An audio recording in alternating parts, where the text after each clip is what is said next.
Hey everyone, and Happy New Year. We're kicking things off this year with a fascinating look at life in space. And no, we're not talking about zero-gravity food or spacesuits today. We're diving into some of the everyday things we take for granted here on Earth, things that astronauts simply can't do while orbiting our planet. Over the years, I've been asked countless questions about what it's really like to live in space, from the practical to the peculiar. So today, we're going to explore 5 surprising things that astronauts can't do while living amongst the stars.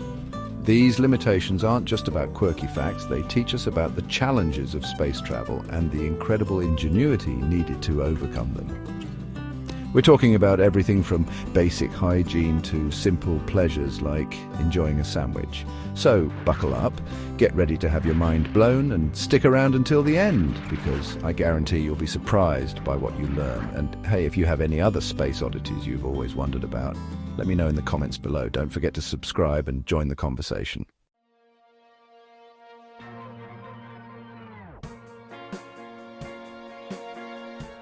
Let's start with something you might not have even considered, the humble pen. Here on Earth, we use pens every day without a second thought. But in the microgravity of space, something as basic as writing with a pen becomes a real challenge. You see, the ink in a regular pen relies on gravity to flow down to the tip. But in space, that trusty force of gravity isn't there to lend a hand. So if you tried writing with a regular pen in space, the ink would simply stay put, leaving you with a pen full of useless ink and a whole lot of frustration. Now you might be thinking, well, why not just use a pencil? And while that seems like a logical solution, even pencils have their drawbacks in space. The graphite tips can break off, creating tiny floating particles that could pose a hazard to sensitive equipment, or even the astronauts themselves. So what's the solution? Well, it turns out NASA's brilliant engineers had a trick up their sleeves.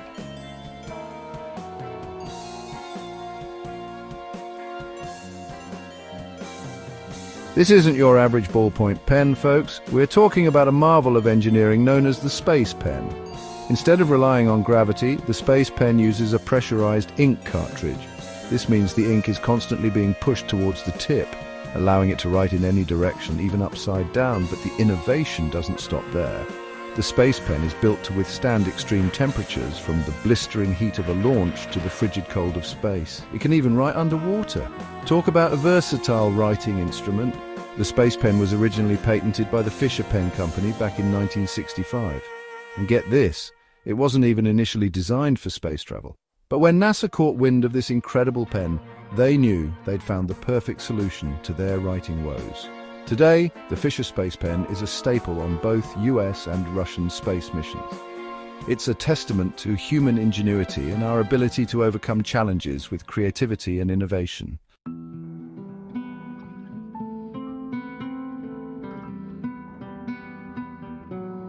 Now, you might still be wondering why NASA didn't just stick with pencils if they posed such a problem. After all, pencils are reliable, right?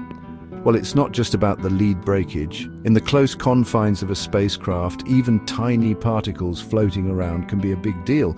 Imagine those broken lead particles finding their way into delicate electronics, or even worse, into an astronaut's eye. Not a good situation, right?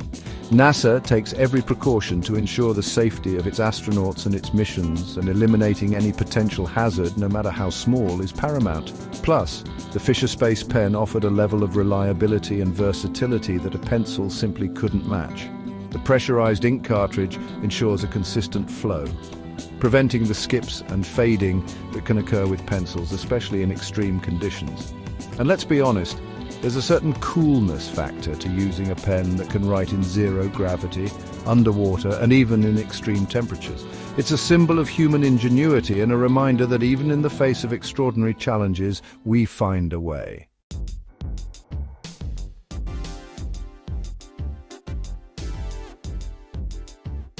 The story of the space pen is a reminder that space exploration isn't just about giant rockets and complex equations.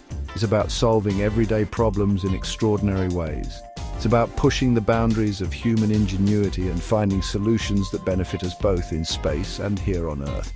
So the next time you pick up a pen to jot down a note or scribble an idea, take a moment to appreciate the incredible journey that simple writing instrument has taken. From From the drawing board to the stars, the pen has come a long way, proving that even the most ordinary objects can have extraordinary stories to tell. And who knows, maybe one day you'll have the chance to use a space pen yourself, whether you're signing autographs in zero gravity or simply enjoying its smooth, reliable writing experience right here on Earth.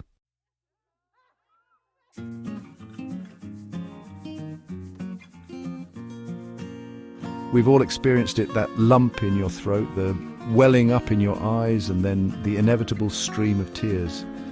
Crying is a natural human response, a way to express a range of emotions from sadness to joy. But what happens when you shed a tear in the weightless environment of space? Well, it might surprise you to learn that crying in space is a completely different experience.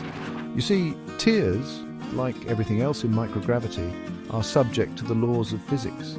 And without gravity to pull those tears downwards, they behave in a rather peculiar way. Instead of cascading down your cheeks, tears in space form little floating globules around your eyes. Imagine that for a second, a constellation of tiny, shimmering teardrops orbiting your face. It's a strange and somewhat beautiful image, but while it might sound fascinating, crying in space can actually be quite uncomfortable. Those floating tears don't just hover harmlessly, they can clump together, forming larger blobs of liquid that can irritate your eyes and even obstruct your vision.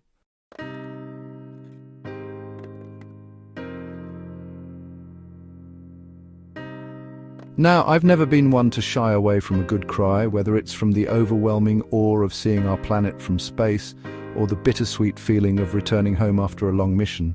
But I can tell you firsthand that crying in space is a different beast altogether. Instead of that familiar release, those space tears tend to just linger, clinging to your eyelashes and forming a watery film over your eyes. And let me tell you, it stings a bit. The salt in your tears doesn't just disappear in microgravity. So what's an astronaut to do when those space tears start to flow? Well, it's not quite as simple as reaching for a tissue. Remember, everything floats in space, including tissues. You wouldn't want to create a mini blizzard of tissues inside the spacecraft. That's why astronauts have to be a bit more strategic when it comes to managing those runaway teardrops. A quick dab with a sponge or a towel usually does the trick, soaking up those errant tears before they have a chance to cause too much commotion.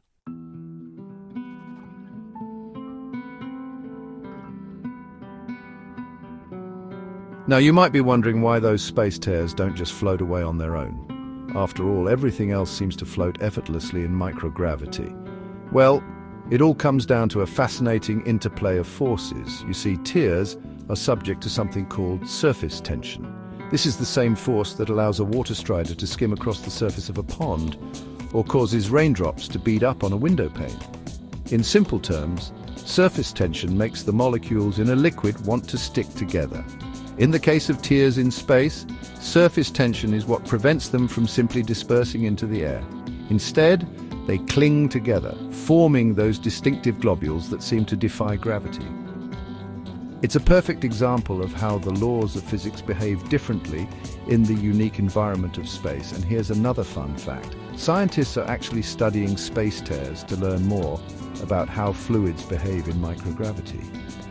By analyzing the size, shape, and movement of those floating teardrops, researchers can gain valuable insights into the effects of spaceflight on the human body.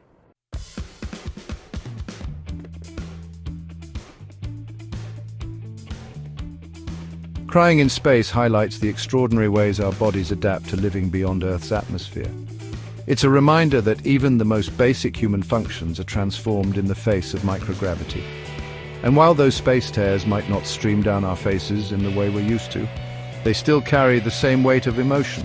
They remind us that even in the vastness of space, we remain connected to our humanity. So the next time you feel a tear welling up, whether you're here on Earth or floating amongst the stars, take a moment to appreciate the wonder of your own biology. And remember, even in the most extraordinary of circumstances, it's okay to let those emotions flow.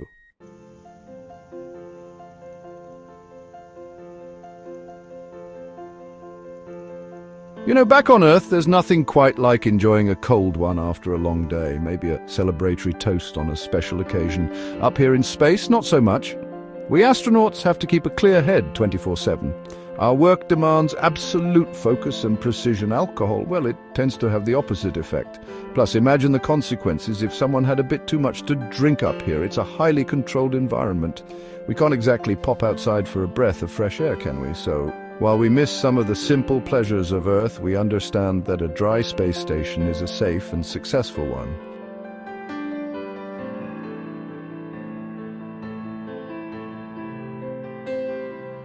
Now, it's not just about the potential for impaired judgment, though that's a big factor.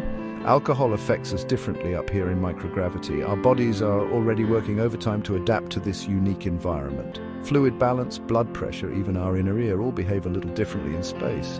Alcohol can throw those systems even further out of whack. And trust me, the last thing you want to experience up here is a space-induced hangover. Plus, think about the medical supplies we have on board. And they're limited and carefully chosen for specific needs. We can't be adding alcohol-related complications to the mix.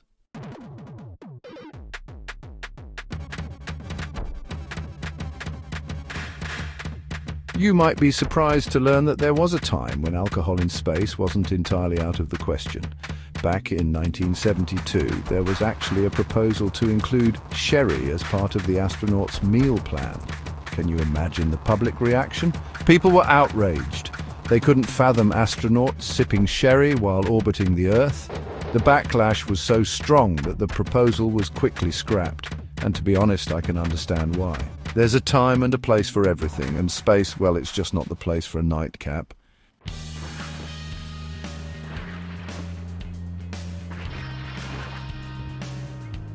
So how do we celebrate special occasions without a drop of the bubbly? We get creative. We share a special meal, enjoy some zero-gravity games, and maybe even have a video call with loved ones back home.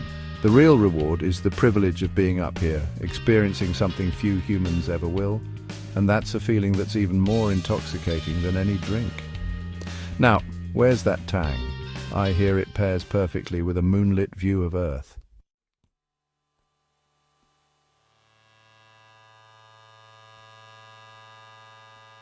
We love our bread down here on Earth. It's a staple for a reason. Toast in the morning, a sandwich for lunch, maybe some garlic bread with dinner. But up in space, bread is a big no-no. And it all comes down to those pesky crumbs. You see, in microgravity, everything floats. That includes those tiny breadcrumbs that inevitably break off when you take a bite.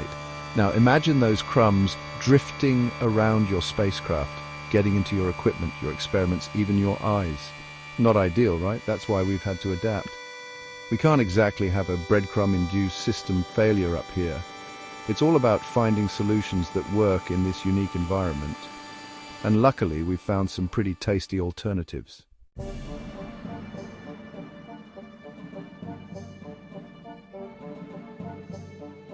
So what's an astronaut craving carbs to do? Well, we turn to our trusty friend, the tortilla. Tortillas are our go-to bread substitute in space. They're much less crumbly than bread, which significantly reduces the risk of those rogue crumbs causing havoc. Plus, they're incredibly versatile. We can use tortillas to make all sorts of space-friendly meals. Need a quick wrap for lunch? Tortillas got you covered.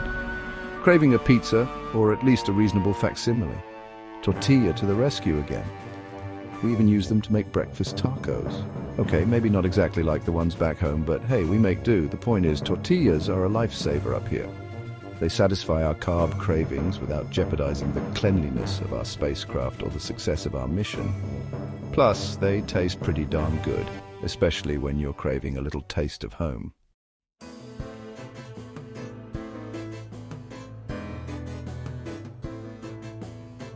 Now, I'd be remiss if I didn't mention one particular instance where bread did make it into space.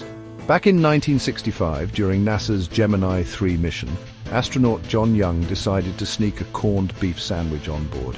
Can you imagine the look on his crewmate Gus Grissom's face when he pulled out that sandwich? I bet he was equal parts amused and horrified. Of course, they had to be super careful not to make too many crumbs. That little sandwich became a legendary tale in astronaut lore.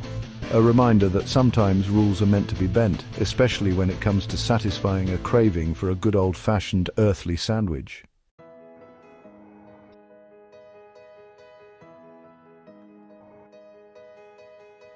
So, while bread might be a common sight on Earth, It's a rare and carefully controlled treat up here in space. We've learned that even the smallest things, like breadcrumbs, can have big consequences in microgravity. But that's part of what makes living and working in space so fascinating. We're constantly learning, adapting, and finding innovative solutions to overcome challenges. And who knows, maybe one day we'll develop a way to enjoy bread in space without the risk of those pesky crumbs. Until then, we'll stick to our tortillas and keep our spacecraft crumb-free.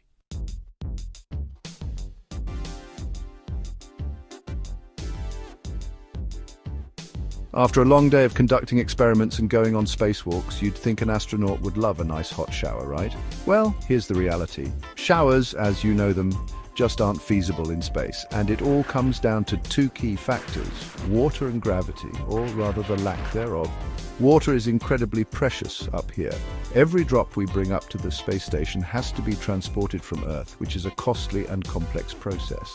So wasting gallons of water on a traditional shower, not an option, and even if we had an endless supply of water, there's that pesky little thing called gravity, or rather the absence of it, to contend with. Imagine turning on a shower head in space. Instead of cascading down in a nice steady stream, the water would simply form into globules and float around, creating a chaotic and rather messy situation.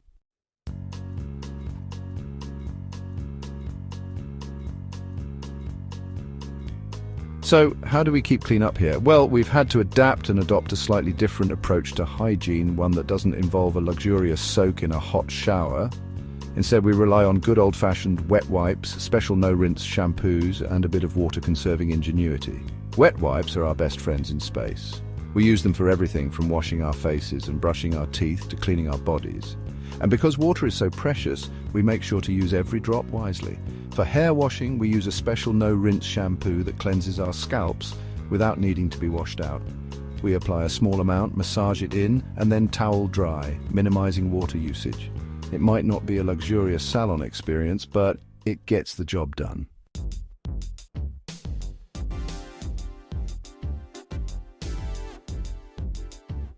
Now, you might be wondering what we do with all the wastewater generated from washing up. Well, nothing goes to waste up here.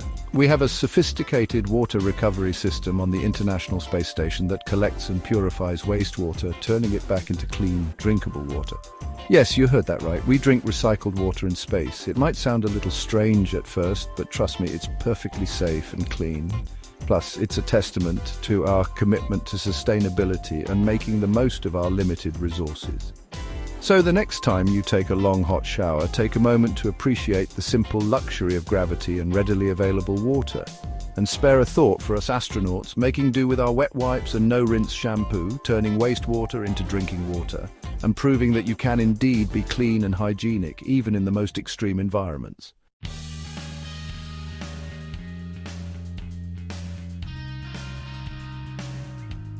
Living in space requires us to rethink and adapt many aspects of our lives, including something as basic as personal hygiene. While we might not have the luxury of daily showers, we've found creative and effective ways to stay clean and healthy. And who knows, maybe our spacefaring hygiene practices will inspire new, more sustainable ways of living back on Earth. After all, if we can learn to conserve water and reduce waste in the harsh environment of space, surely we can do the same on our home planet.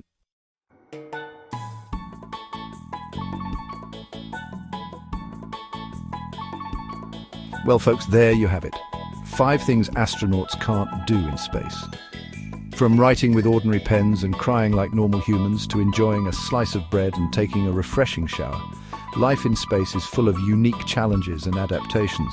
But these limitations also foster incredible ingenuity and resourcefulness. We're constantly pushing the boundaries of what's possible and learning new ways to thrive in this extraordinary environment. If you enjoyed this journey into the quirks of space travel, be sure to subscribe to our channel for more out-of-this-world content. And remember, always keep looking up and never stop exploring the wonders of our universe.